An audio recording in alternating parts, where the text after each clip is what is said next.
Nothing is impossible to God. ദൈവത്തിന് അസാധ്യമായിട്ട് ഒന്നുമില്ല. അസാധ്യമെന്നൊരു കാര്യം ദൈവത്തിൻ്റെ മുമ്പിലില്ല എന്നുള്ളത് ആദ്യം നമ്മുടെ മനസ്സിൽ ഉറയ്ക്കണം. ദൈവം നല്ലവനാണ്. അവൻ നന്മ മാത്രമേ ചെയ്യത്തുള്ളൂ.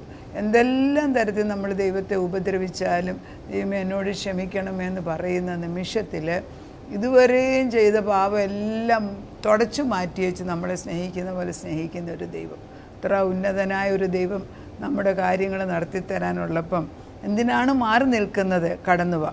അപ്പം കർത്താവ് പിതാവാം ദൈവം പറയുന്നത്, ഞാൻ എൻ്റെ പുത്രനെ നിങ്ങൾക്ക് വേണ്ടി റിഡീം ചെയ്യാൻ, നിങ്ങളെ വീണ്ടെടുക്കാൻ വേണ്ടി അവനെ പകരക്കാരനായിട്ട് നിർത്തി തന്നിരിക്കുകയാണ്. ആരെ തന്നിരിക്കുന്നു? പിതാവാം ദൈവം തൻ്റെ പുത്രനെ നമ്മുടെ പാപങ്ങളെയും ബലഹീനതയും പരിഹരിക്കാനായിട്ട് അവൻ ഏറ്റെടുക്കാൻ വേണ്ടി ഒരു പരിഹാരകനായിട്ട്, പകരക്കാരനായിട്ട് നമുക്ക് വേണ്ടി തന്നിരിക്കുകയാണ്. പക്ഷേ ഇത് പലരും ഉപയോഗിക്കത്തില്ല. അത് എനിക്കൊരു അഴുക്ക് സ്വഭാവമുണ്ട്. ഞാൻ കഴിഞ്ഞ ദിവസം ഒരാൾക്ക് വേണ്ടി അങ്ങനെ പ്രാർത്ഥിച്ചുകൊണ്ട്, കുറേ ദിവസങ്ങളായിട്ട്, ഉടനെ അല്ല, കുറേ നാളുകളായിട്ട് ഈ ഒരു വ്യക്തിക്ക് വേണ്ടി പ്രാർത്ഥിച്ചുകൊണ്ടിരിക്കുകയാണ്. അപ്പം ആ വ്യക്തിക്കുള്ള സ്വഭാവം ഇമ്മൊറാലിറ്റിയാണ്. അപ്പോൾ നമ്മൾ വിചാരിക്കുമ്പോൾ അതൊരു പാപം തന്നെയാണ്. അവർ വിചാരിച്ചാൽ അതിൽ നിന്ന് രക്ഷപ്പെടത്തില്ല. എന്നാൽ കഴിഞ്ഞ ദിവസം ഞാൻ പ്രാർത്ഥിച്ചുകൊണ്ടിരിക്കുമ്പോൾ ദൈവാത്മാവ് കാണിക്കുന്നു, ഞാൻ ആ വ്യക്തിക്ക് ഹൃദയ പരിച്ഛേദന കൊടുത്തിരിക്കുകയാണ്. അപ്പോൾ ഹൃദയ പരിച്ഛേദന എന്ന് പറയുന്നത് ഹൃദയം മാറ്റി, അതായത് ആവശ്യമില്ലാത്തതിനെ കണ്ടിച്ച് കളഞ്ഞിട്ട് പുതിയൊരു ഹൃദയം വെച്ച് കൊടുക്കുന്നതാണ് ഹൃദയ പരിച്ഛേദന. അപ്പോൾ ദൈവം തമ്പുരാൻ നമ്മുടെ പഴയ സ്വഭാവം, ആദത്തിൻ്റെ സ്വഭാവം മുൻ തലമുറകളിൽ കൂടെ അധികാരം പറഞ്ഞ്, ഇപ്പം ദേഷ്യപ്പെടുന്ന ഒരാളുണ്ടെങ്കിൽ, ദേഷ്യപ്പെടുന്ന സ്വഭാവമുള്ളവരുടെ തലമുറകളിൽ ആരെങ്കിലും കുറച്ച് പേർക്ക് വലിയ ദേഷ്യം കാണും. പിന്നെ മ്ലേച്ഛമായി വ്യഭിചാരം ചെയ്യുന്നവരുണ്ട്. അവരുടെ അപ്പൻ ഏത് പ്രായത്തിൽ ചെയ്തോ ആ പ്രായത്തിൽ ആ മകനും ആ മകള് അമ്മ ചെയ്ത സമയത്തും ചെയ്യും. കാരണം ബിക്കോസ് ഈ ഈവിൾ സ്പിരിറ്റിന്, ദുഷ്ടാത്മാക്കൾക്ക് ഒരു കണക്കുണ്ട്. അവരെ കറക്റ്റ് ടൈമിൽ അത് പൊങ്ങി വരും. അപ്പോൾ എത്ര പ്രായം ചെന്നാലും പാപം നമ്മളെ ഭരിക്കാനും നശിപ്പിക്കാനും സാധ്യതയുള്ളത് കൊണ്ട് ഒരിക്കൽ പോലും കെട്ടുപോകാൻ അനുവദിക്കല്ലേ നമ്മുടെ ജീവൻ്റെ വിളക്ക്, നമ്മുടെ വെളിച്ചം. നമുക്കൊരു ദൈവം ഒരു തീയായിട്ട് നമ്മളെ സൃഷ്ടിച്ചത്, നമ്മൾ കത്തുന്ന ഒരു ദീപമാണ്. അതിനെ കെടുത്തുന്നത് പലപ്പോഴും നമ്മൾ തന്നെയാണ്. കാരണം നമ്മൾ വേണ്ടാത്ത പക്ഷത്ത് കയറി ചെന്നിക്കുക. അത് ഒരിക്കലും ഉണ്ട്. അതിനെ ഞാൻ വെറുക്കുന്നു കർത്താവേ. അറിവില്ലായ്മയിൽ ഇപ്പോൾ അറിഞ്ഞും കഴിഞ്ഞേച്ച് അറിയാത്ത പിള്ളേരും എല്ലാവരും അവിടെ എങ്ങാനും പോയി നിൽപ്പുണ്ടെങ്കിൽ അവരെ ഇങ്ങോട്ട് പിടിച്ചു മാറ്റി ഈ സൈഡിൽ വന്ന് നിൽക്കുക എന്ന് പറഞ്ഞ് പിടിച്ചു മാറ്റി നിർത്താൻ നമുക്ക് അവകാശമുണ്ട്.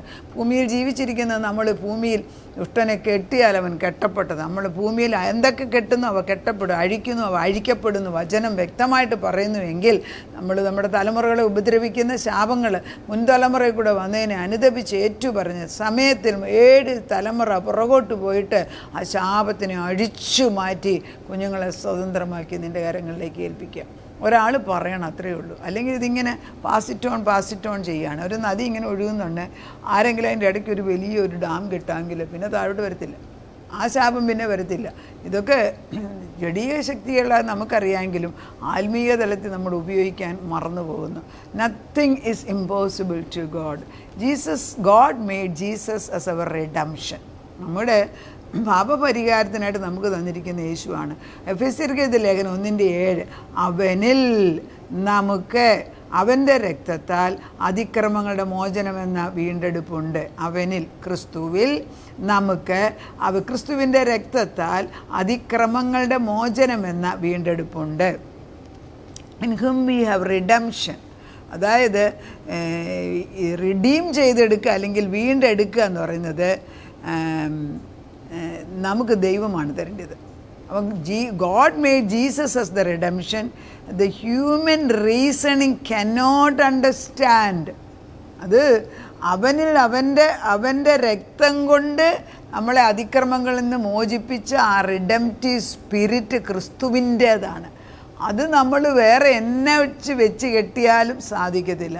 ദൈവാത്മാവിൽ ഉറച്ചു നിൽക്കാമെങ്കിൽ വചനങ്ങളുടെ ബേസിൽ, വചനം മാറ്റമില്ലല്ലോ. നമ്മൾ കോടതിയിൽ കേസ് ആർഗ്യ ചെയ്യുമ്പോൾ കറക്റ്റ് സെക്ഷൻ പറയാമെങ്കിൽ ജഡ്ജസിനൊന്നും ചെയ്യാനൊക്കത്തില്ല.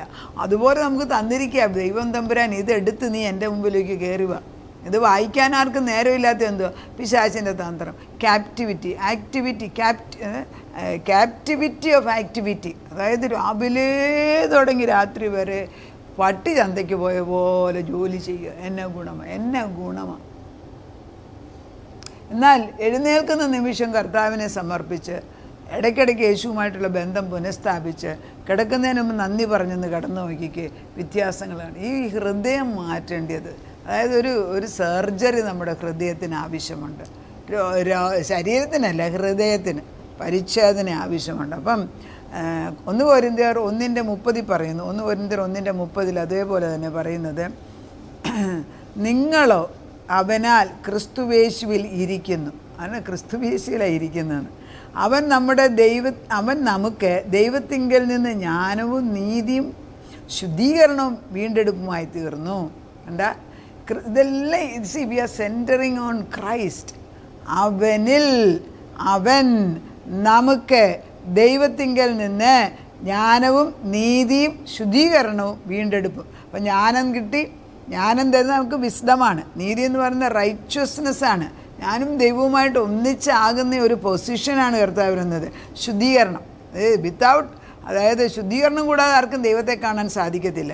വീണ്ടെടുപ്പ്, ഈ വീണ്ടെടുപ്പ് ക്രിസ്തുവിൽ കിട്ടിക്കഴിഞ്ഞാൽ ഇതെല്ലാം ഏകീകരിച്ചു വരുന്ന ഒരു വ്യക്തിയിലാണ്, യേശുവിലാണ്. എന്നാൽ പിന്നെ യേശു യേശു യേശു യേശു യേശു യേശു യേശു യേശു യേശു എന്നൊരു 1000 വട്ടം പറഞ്ഞാൽ അതിനൊരു ബലമുണ്ടില്ലേ? ഒരു വലിയ രോഗമായിട്ട് കിടക്കുന്ന ഒരു വ്യക്തിക്ക് വേണ്ടി കുറേ പേർ ഒന്നിച്ച് പ്രാർത്ഥിക്കാൻ പോയി. അവർ വചനമൊക്കെ പറഞ്ഞു, പിന്നെ കർത്താവ് ചെയ്ത കാര്യം പറഞ്ഞു, വിറ്റ്നസ്സിങ് പറഞ്ഞു, ഒക്കെ ആയിട്ട് ഒന്നും നടക്കുന്നില്ല. അൾട്ടിമേറ്റ്ലി അവർ തലയെ കൈവച്ച് വെച്ച് പറഞ്ഞു, ഇനി എങ്ങനെയാ പ്രാർത്ഥിക്കേണ്ടതെന്ന് അറിയത്തില്ല. ലാസ്റ്റിൽ അവർ പറഞ്ഞു, നമുക്കൊരു കാര്യം ചെയ്യാം, ഈ രോഗിക്ക് ചുറ്റും കൈ കോർത്ത് വെച്ചൊന്ന് പ്രാർത്ഥിക്കാം.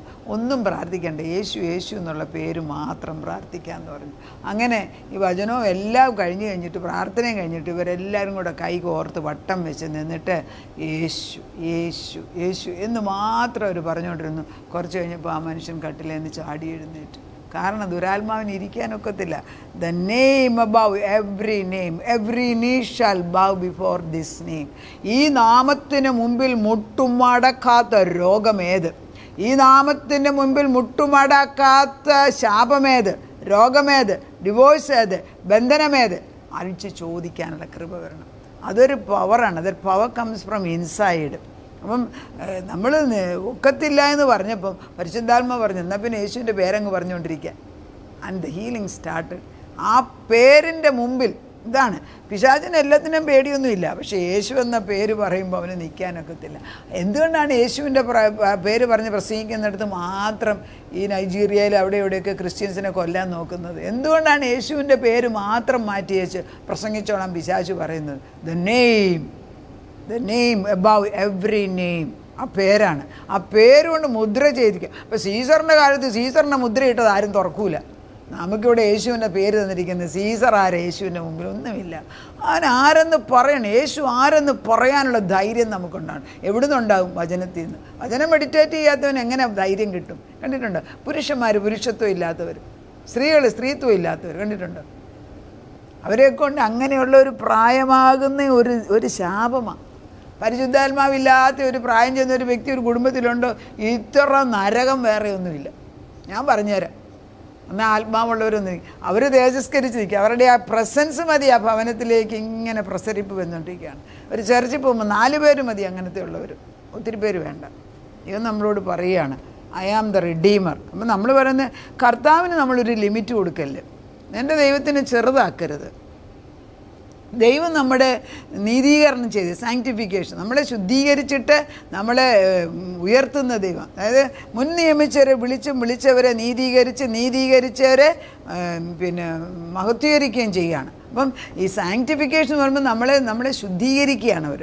അപ്പം നമ്മൾ ശുദ്ധീകരണത്തിന് വഴങ്ങി കൊടുക്കത്തില്ല.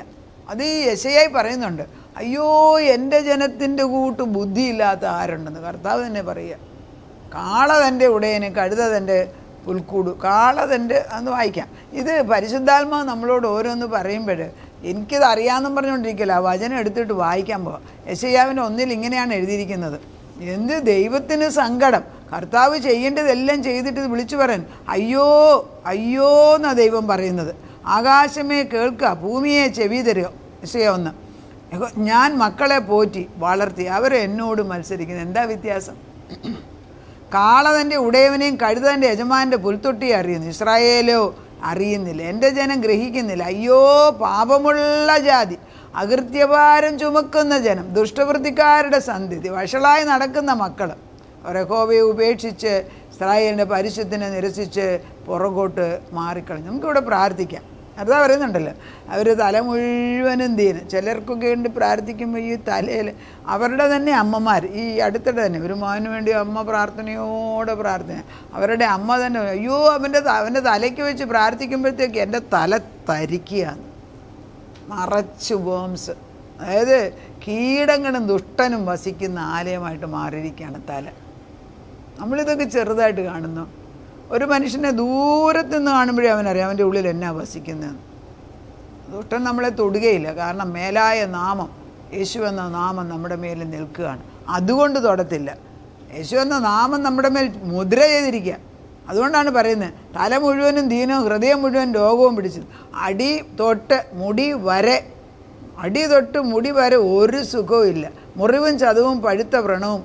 അവയെ ഞെക്കി കഴുകിയിട്ടില്ല, വെച്ച് കെട്ടിയിട്ടില്ല, എണ്ണ പുരട്ടി ശമിപ്പിച്ചിട്ടില്ല. നിങ്ങളുടെ ദേശം പിന്നെ അങ്ങോട്ട് സിയോൻ പുത്രി മുന്തിരിത്തോട്ടത്തിലെ കുടിൽ പോലെ, വെള്ളരിത്തോട്ടത്തിലെ മാടം പോലെ, നിരോധിച്ച പട്ടണം പോലെ ശേഷി. വെള്ളരിത്തോട്ടത്തിലെ മുന്തിരിത്തോട്ടത്തിലേക്ക് കുടിൽ എന്തുവാ? അതെല്ലാം കഴിയുമ്പോൾ വെറും കമ്പും കോരും മാത്രം നിൽപ്പുണ്ട്. ഇതുപോലെയാണോ നമ്മുടെ ജീവിതം? വിളവെടുപ്പ് കഴിഞ്ഞിട്ട് ആരും നോക്കാതെ കിടക്കുന്ന സ്ഥലം പോലെ. ദൈവം എല്ലാം ചെയ്തു കഴിഞ്ഞിരിക്കുക. ഇതൊന്ന് പ്രാപിച്ചെടുക്കാൻ ആർക്കും ബന്ധപ്പെട്ടിരിക്കുക.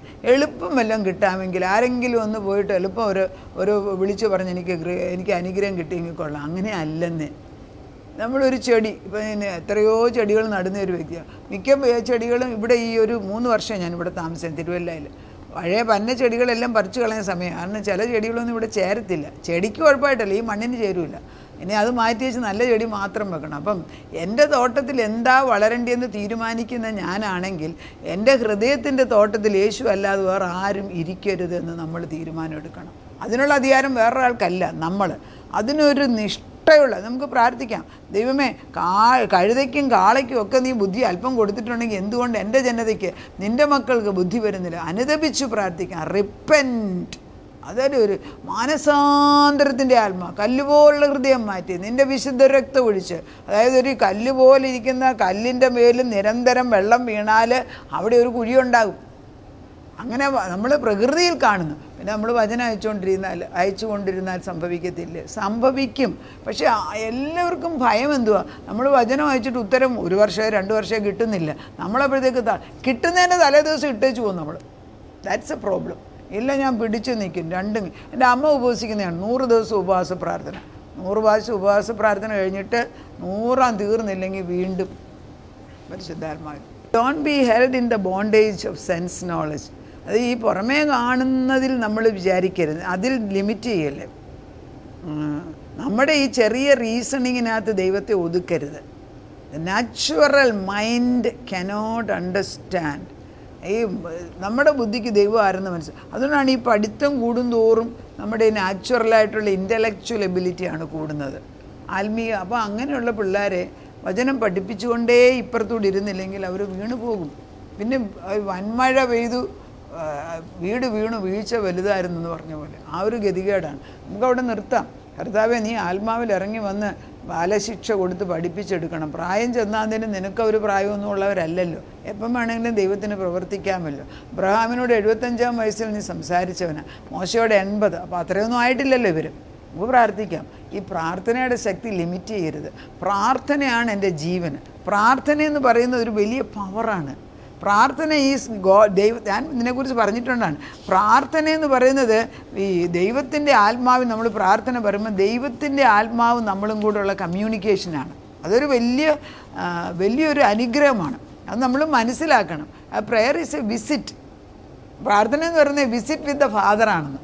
അതായത് അപ്പൻ്റെ അടുക്കൽ ചെന്നിരുന്ന് കാര്യം പറയും, ആരും കേൾക്കണ്ട. നമ്മൾ ഈ മക്കളൊക്കെ വരുമ്പോൾ കൊച്ചുമക്കൾ, ഇപ്പോൾ ഞാൻ അമേരിക്കയിൽ പോകുമ്പോഴും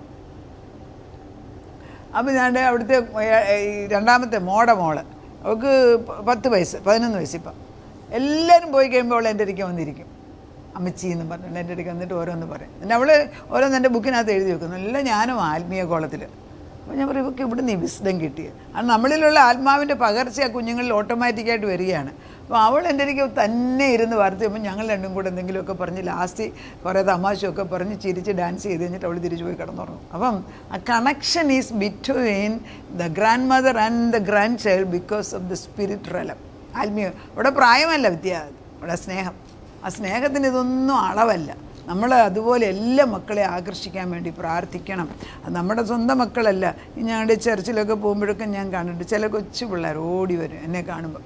അവർക്കൊരു പ്രത്യേക സ്നേഹം. ആ ഒരു സ്നേഹം ദൈവം ഇട്ടിരിക്കുന്ന സ്നേഹം. ഈ കൊട്ടാരക്കര നിങ്ങൾ താമസിച്ചപ്പോഴും ദൈവത്തിൻ്റെ ആത്മാവ് ചില പിള്ളേരോട് പറയും, ആൻറ്റിയുടെ അടുക്ക പോകണം, ആൻറ്റിയെ നിങ്ങൾ സ്നേഹിക്കണം. അങ്ങനെ യേശു പറഞ്ഞു വിടുന്ന ഞാൻ കണ്ടിട്ടുണ്ട്. അപ്പം ദൈവത്തിൻ്റെ സ്നേഹത്തിലേക്ക് കടന്നു വന്നാൽ എക്കത്തിനും പരിഹാരം. നമ്മൾ നമ്മുടെ ബുദ്ധിമണ്ഡലത്തിൽ ഞാൻ അതായതുകൊണ്ട് ഞാൻ ചെയ്ത്, ഞാൻ പാപി ആയതുകൊണ്ടല്ലേ, ഞാൻ സുന്ദരി അല്ലാത്തതുകൊണ്ട്, എനിക്ക് കഴിവില്ലാത്തതുകൊണ്ട്, അങ്ങനത്തെ ചിന്ത ഒന്നും വരരുത്. അതൊന്നും ദൈവത്തിൻ്റെ അല്ല. I am precious, I am beautiful, I am wonderfully and fearfully made. എനിക്ക് എത്ര പേർക്ക് അറിയാം, കുറേ പേർക്കൊക്കെ മനസ്സിലാകുന്നുണ്ട്. നമുക്ക് പ്രാർത്ഥിക്കാം.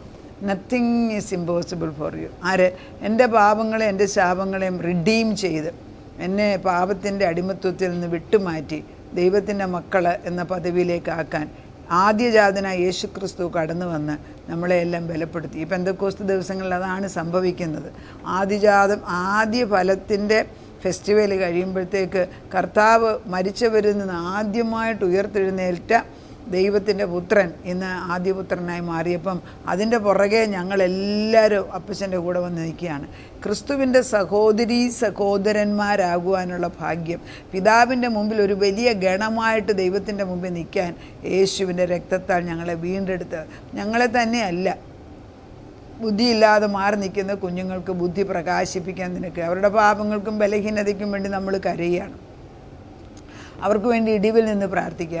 ഞങ്ങൾ അവരുടെ പാപങ്ങളെയും കറകളെയും കഴുകണമേ എന്ന് പ്രാർത്ഥിക്കുന്നു. ഞങ്ങൾ ഈ ഭൂമിയിൽ കെട്ടുന്നത് സ്വർഗത്തിൽ കെട്ടുമെന്നും ഭൂമിയിൽ അഴിക്കുന്നത് സ്വർഗത്തിൽ അഴിക്കുമെന്നും അപ്പച്ചൻ പറഞ്ഞിരിക്കുന്നതിന് അവരുടെ ബലഹീന സ്വഭാവത്തിനെ തുടച്ചു മാറ്റി കഴുകിക്കളഞ്ഞ് പുതിയ നല്ല ഹൃദയം ഇട്ടുകൊടുത്ത് എൻ്റെ ആത്മാവിലാക്കണം. നിൻ്റെ ആത്മാവിലാക്കാതെ, ആത്മാവ് കറക്റ്റാണ്, പരിശുദ്ധാത്മാവ് വരുമ്പം വ്യത്യാസം വരും. പഴയ തുരുത്തിയിൽ പുതിയ വീഞ്ഞ് അപ്പച്ചൻ ഒഴിക്കത്തില്ല. പഴയ തുരുത്തി ഉടഞ്ഞു പോകട്ടെ. കർത്താവേ, അവരുടെ വേദനകൾ എന്തെന്ന് ഞങ്ങൾക്കറിയത്തില്ല. ഒന്നാമത് അവർ പറയത്തില്ല, പറഞ്ഞാൽ ഞങ്ങൾക്ക് മനസ്സിലാകത്തില്ല. എന്നാൽ പിന്നെ അവരുടെ ബലഹീനത എന്താണെന്ന് ആ വ്യക്തിയെ അതുപോലെ നിൻ്റെ മുമ്പിലേക്ക് ഞങ്ങൾ കൊണ്ടുവരിക.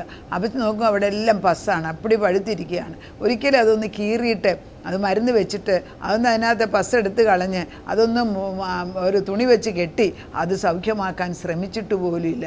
വീണ്ടും അതിൻ്റെ മേളിൽ കുറേ കെട്ടി വെക്കുന്നുണ്ട്, ഒരു കാര്യമില്ല. അപ്പം അതിനകത്തോട്ട് നോക്കിയിട്ട് എവിടുന്നാണ് ഈ പ്രശ്നം വന്നിരിക്കുന്നതെന്ന് മനസ്സിലാക്കി അതിൻ്റെ കീടങ്ങളും അഴുക്കുകളും എടുത്ത് കളഞ്ഞ് ശുദ്ധീകരിച്ച് അതിൻ്റെ രക്തവും വെള്ളം ഒഴിച്ചിട്ട് ശുദ്ധീകരിച്ച് സൗഖ്യമാക്കി നമ്മുടെ മക്കൾക്ക് പുതിയ ആത്മാവിനെ ഇട്ട് കൊടുക്കണമേ. പുതിയൊരു ജീവൻ അവർക്ക് കടന്നു. നമ്മുടെ തലമുറകളിൽ ഈ വ്യത്യാസം കണ്ടേ പറ്റൂ. അപ്പച്ച ഈ വർഷം അത് സംഭവിച്ചേ പറ്റി. ഈ വചനം അയക്കുന്നത് നമ്മുടെ കുഞ്ഞുങ്ങളിലെ, ഭർത്താക്കന്മാരിലെ, മക്കളിലെ, ഭാര്യമാരിലെ എവിടെയാണ് ആവശ്യം ഞങ്ങൾക്കറിയത്തില്ല, പക്ഷേ അപ്പച്ചൻ അറിയുന്നു. അതുകൊണ്ട് എങ്ങനെയാണ് പ്രവർത്തിക്കുന്നത്? ഈ വചനം ചെന്ന് നമ്മുടെ ഭവനങ്ങളിൽ ചെന്ന് കൊണ്ട് പ്രവർത്തിക്കാതെ തിരിച്ചു വരത്തില്ല. അങ്ങനെ സംഭവിക്കട്ടെ അപ്പച്ച. അതിൻ്റെ മുമ്പിൽ മുട്ടുമടക്കാത്ത ഒരു ശക്തിയില്ലല്ലോ. അതതിൻ്റെ കരങ്ങളിലേക്ക് ഞങ്ങളെ തന്നെ ഏൽപ്പിച്ച് സ്തോത്രം ചെയ്യുന്നു. പ്രാർത്ഥന കേട്ട് ഞങ്ങളെ അനുഗ്രഹിക്കാൻ കടന്നു വന്ന ദൈവത്തിന് നന്ദി. കർത്താവേ, ഒന്നും നിനക്ക് അസാധ്യമായിട്ടില്ല. Everything is possible for you. Mariya പറഞ്ഞതുപോലെ nothing is impossible for you. മറിയയോട് ഗബ്രിയേൽ പറഞ്ഞു കൊടുത്തു. മറിയ അന്നേരം തിരിച്ചു പറയുന്നത് അവിടുത്തെ ഹിതം പോലെ നടക്കട്ടെ എന്ന്. കർത്താവേ, നിനക്ക് അസാധ്യമായിട്ടൊന്നുമില്ല എന്ന് കേൾക്കുമ്പോൾ മാർത്തയുടെയും മറിയയുടെയും ഓർമ്മയാണ് ഞങ്ങളുടെ മുമ്പിൽ വരുന്നത്. ലാസറസിൻ്റെ മുമ്പിൽ, മരിച്ചുപോയവൻ്റെ മുമ്പിൽ വിശ്വസിച്ചാൽ ദൈവത്തിൻ്റെ മഹത്വം. ഞങ്ങൾ വിശ്വസിക്കാൻ തക്കവണ്ണം ഹൃദയങ്ങളെ തുറന്നു തരുന്നു. എൻ്റെ ആത്മാവിനെ പകർന്നാട്ട് നിറച്ചു പകർന്ന വെള്ളം, ജീവൻ്റെ ആത്മാവ് ഞങ്ങളിലേക്ക് പകർന്ന് തലമുറകളിലേക്ക് ഒഴുകുന്നതായിട്ട് കാണുന്നു. അങ്ങനെ ഈ ജീവനദി ഇന്ന് തുടങ്ങിയത് ഒരിക്കലും നിൽക്കരുത് അപ്പച്ച. ഇവൻ്റെ നദി തൊട്ടെല്ലാം നല്ല തോട്ടമുണ്ടാകുന്നു, മനോഹരമായ നല്ല ജീവികൾ അതിനകത്ത് ജീവിക്കുന്നു. നിറച്ച് രണ്ട് സൈഡിലും ജീവവൃക്ഷങ്ങൾ. എല്ലാം നന്മയ്ക്കാക്കി മാറ്റുന്ന ദൈവത്തിന് നന്ദി. യേശുക്രിസ്തുവിൻ്റെ പൊന്നുനാമത്തിൽ തന്നെ ആമേൻ.